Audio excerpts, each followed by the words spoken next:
আমার মনে হয় রাজনীতিতে একটা বড় খেলা চলতেছে, যে খেলার একটা বিগ পার্টিসিপেন্ট হচ্ছে বিএনপি। বিএনপি চাচ্ছে কেয়ারটেকার গভর্নমেন্ট হয়ে যদি এই গভর্নমেন্টকে কেয়ারটেকার করা যায়, তাহলে দুইটা জিনিস আর হবে না। একটা হচ্ছে সংস্কার হবে না, বিচার হবে না। কারণ কেয়ারটেকারের মধ্যে বলাই আছে সে দৈনন্দিন কাজ করবে এবং ইলেকশন ছাড়া আর কোনো কাজ করতে পারবে না।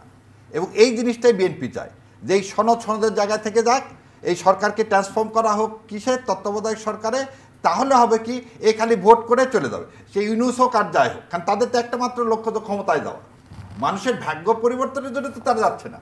এবং এই জন্য রিপন ভাই যেটা বললো না, আমি সত্যি তাকে ধন্যবাদ যে তারা যে তাদের এই যে প্ল্যান, এই প্ল্যান অলরেডি উন্মোচিত। আজকে ওনারা এখনো রায় হয়নি, আজকে একটা হিয়ারিং চলতেছে। এখনই তো ইউনুস সাহেবকে যে বলতেছে আপনার how you can transform from a interim government to caretaker government. দ্বিতীয় আরেকটা জিনিস উনি বললেন যেটা জনগণের আস্থার এই সরকার, এই কথাটাই আমরাও বলতেছি জনগণের আস্থার সরকার। মানে আপনারা কারা, মানে আপনার পরিচয়টা দেন।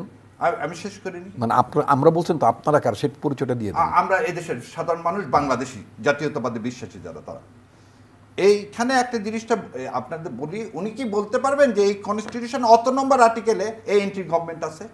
যদি তা না থাকে তাহলে এই সরকার কিসের বৈধ? এই সরকারের বৈধতা হচ্ছে এই দেশের মানুষ দিছে, কনস্টিটিউয়েন্ট পাওয়ার বলা হয়, যেটা হচ্ছে ৭০ সালের পরে যখন মুজিবনগর সরকার করলো তখন কি কোনো সংবিধান ছিল? সে সরকার কার ছিল? সে সরকার এই দেশের জনগণের সরকার ছিল।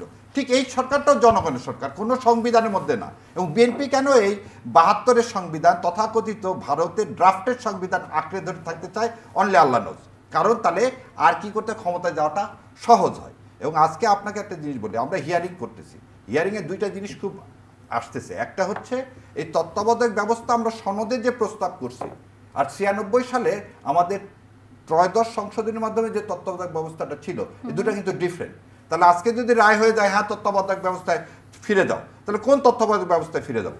জুলাই সনদে সাইন করলাম সেই নতুন ফরম্যাটে আমরা ফিরে যাব, না ত্রয়োদশ সংশোধনীতে যে তত্ত্বাবধায়ক ব্যবস্থা ছিল সেই ব্যবস্থায় ফিরে যাব?